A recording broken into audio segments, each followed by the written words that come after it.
Okay, फिर से आपका स्वागत है। इस अगले वीडियो में हम लोग देखने वाले हैं इंस्टेंस वेरिएबल के बारे में। किसके बारे में? इंस्टेंस वेरिएबल के बारे में। अब आज की इस वीडियो में दो पार्ट रहेंगे। हम पार्ट वन में क्या देखने वाले हैं? थ्योरी। ओके, थ्योरी देखेंगे। और पार्ट टू, जैसे ही ये पार्ट वन कंप्लीट होता है, मैं कोशिश करूंगा कि आपको उसका क्या दिखाऊं, प्रैक्टिकल वीडियो दिखाऊं, है ना। तो दोनों चीजें एक साथ होती चलेंगी। तो चलिए शुरू करते हैं। वैसे मेरे मेरे हिंदी के हिसाब से जो मुझे सबसे सुटेबल लगता है वो इंस्टेंस मतलब होता है दृष्टांत। क्या होता है? दृष्टांत। अब दृष्टांत का मतलब कह सकते हैं क्या? उदाहरण। जैसे हम क्लास में या अक्सर समाज में हम देखते आए हैं, कोई अच्छा कार्य करता है तो हम उसका क्या देते हैं? उदाहरण देते हैं और कहते हैं कि देखो इसके जैसे बनो। तो ऐसा कुछ हम लोग कहते हैं कि हाँ, इसके अच्छे गुणों को फॉलो करो। तो कुछ इस प्रकार की छवि आप अपने दिमाग में रखिएगा और उसके बाद हम लोग आगे बढ़ेंगे इसी सहारे। तो इंस्टेंस वेरिएबल क्या होते हैं? तो पहली बात आती है कि ये एक क्या होते हैं? नॉन स्टैटिक होते हैं। क्या होते हैं? नॉन स्टैटिक होते हैं, अर्थात ये स्टैटिक नहीं होते हैं। अर्थात इनको क्लास के अंदर, ये क्लास के अंदर होते हैं, अंदर तो होते हैं, लेकिन लेकिन मेथड के क्या होते हैं? बाहर होते हैं। मेथड के बाहर होते हैं, इनको मेथड के बाहर लिखा जाता है। तो ये बात हम लोगों को ध्यान में रखनी है। और कौन सी बातें हैं? इंस्टेंस वेरिएबल के बारे में हमें जानते रहना है। इसका उपयोग किया क्यों जाता है? इसका उपयोग हम तब करते हैं जब हमें ऑब्जेक्ट बनाना है। माने पूरे क्लास में हमें अगर ट्रैवल करना है, हर चीजों को एक्सेस करना है, तो तब हम उसका ऑब्जेक्ट बनाते हैं। क्या बनाते हैं? ऑब्जेक्ट। पूरे क्लास में अगर हमें हर चीज को एक्सेस करना है और उन चीजों को भी एक्सेस करना है जो मेथड के अंदर बाहर हो या फिर जिनका डायरेक्टली यूज ना किया जा सकता हो, तब हम उसका ऑब्जेक्ट आते हैं। आप इतना समझिए कि जब भी इंस्टेंस वेरिएबल होगा तो उसका ऑब्जेक्ट होगा। ठीक, इंस्टेंस होगा तो ऑब्जेक्ट होगा। और जब ऑब्जेक्ट होगा तब हम इसके साथ क्या यूज करेंगे? New keyword. मैं भी बताऊंगा, बताए नहीं। इसके बाद आगे चलते हैं। जब जब ऑब्जेक्ट बनेगा, ये स्टैटिक वेरिएबल स्टैटिक वेरिएबल की वैल्यू को क्या करेगा? एक्सेस करेगा। और एक्सेस करने के बाद जैसे ही ऑब्जेक्ट नष्ट होगा, ऑब्जेक्ट समाप्त हो जाएगा, तुरंत ये इस वेरिएबल की जो वैल्यू होगी वो भी क्या होगी? वेरिएबल जो होगी वो क्या हो जाएगी? डिस्ट्रॉय हो जाएगी। वो भी क्या हो जाएगी? नष्ट हो जाएगी। इन चीजों का रखिएगा। अभी आपको ये अजीब लग रहा होगा कि क्या क्या बता रहे हैं सब, लेकिन ध्यान रखें, ये आगे बहुत जाके बहुत समझ में आने वाला है। तो अब आप देखते हैं इसके आगे कि आप लोगों ने एक्सेस मॉडिफायर का नाम सुना था। एक्सेस मॉडिफायर, मैं इसके एक्सेस को मॉडिफाई किया जा सकता है या नहीं जा सकता है, ये इसकी बात की जा रही है। तो इसके एक्सेस मॉडिफायर को मॉडिफाई किया जा सकता है। और इंस्टेंस वेरिएबल वे वैल्यू होती हैं जिन्हें एक या एक से अधिक मेथड, कंस्ट्रक्टर या ब्लॉक द्वारा रिप्रेजेंट किया जाता है। इसका इसका मतलब क्या है? इसको कैसे समझेंगे?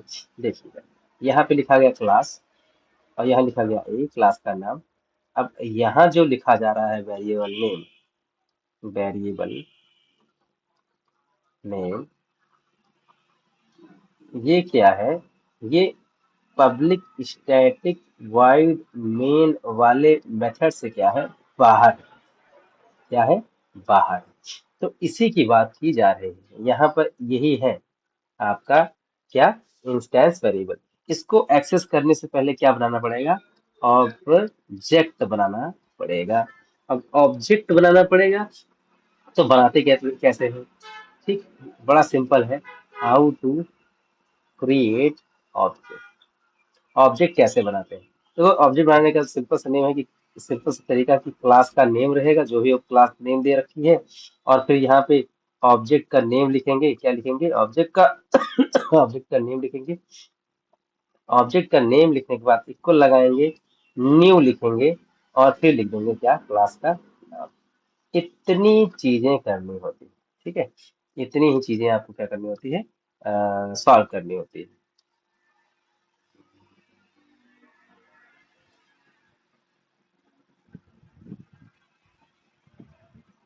तो आई होप कि आप लोगों को समझ में आ रहा होगा, आई होप कि आपको समझ में आ रहा होगा। तो इतनी चीजें आप लोगों को करनी होती हैं।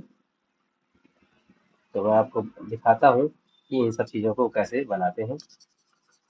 थोड़ा सा इनको मैं इरेज कर लूँ क्योंकि स्पेसेस कम है, स्मार्ट बोर्ड तो है नहीं है।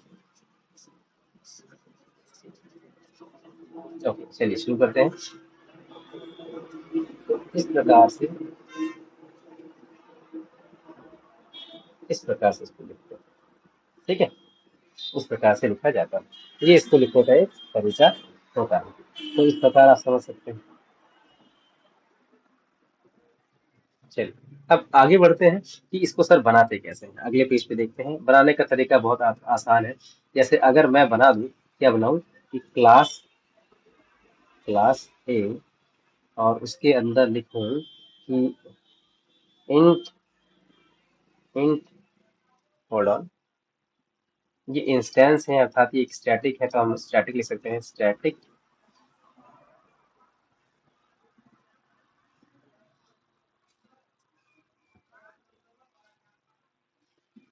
तो class a static static int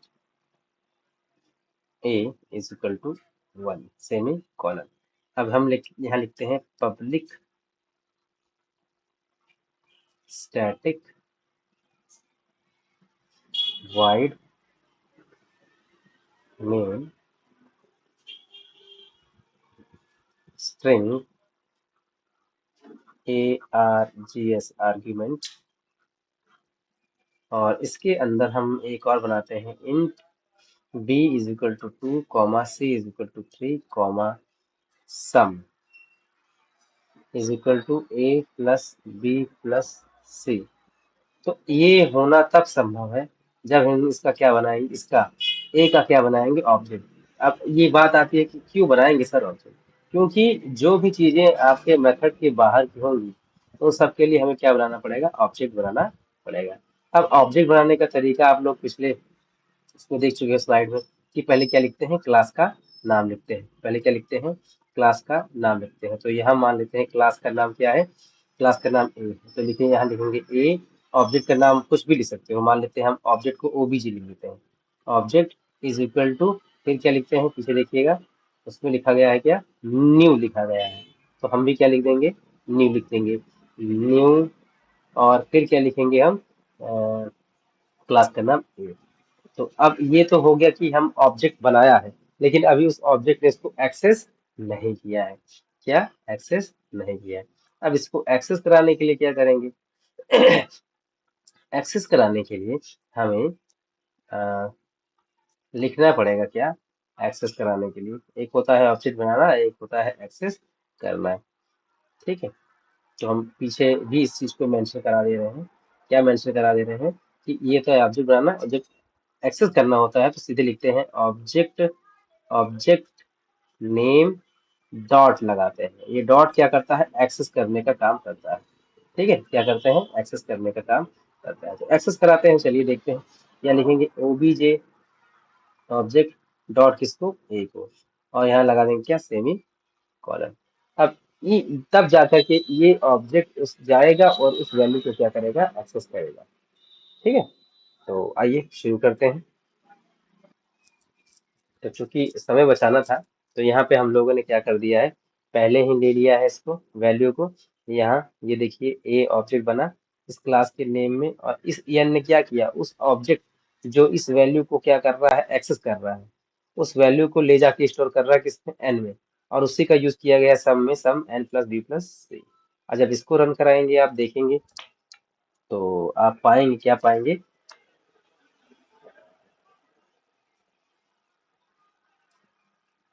Java example 2 dot Java compile हो गया। और उसके बाद क्या होगा, रन होगा।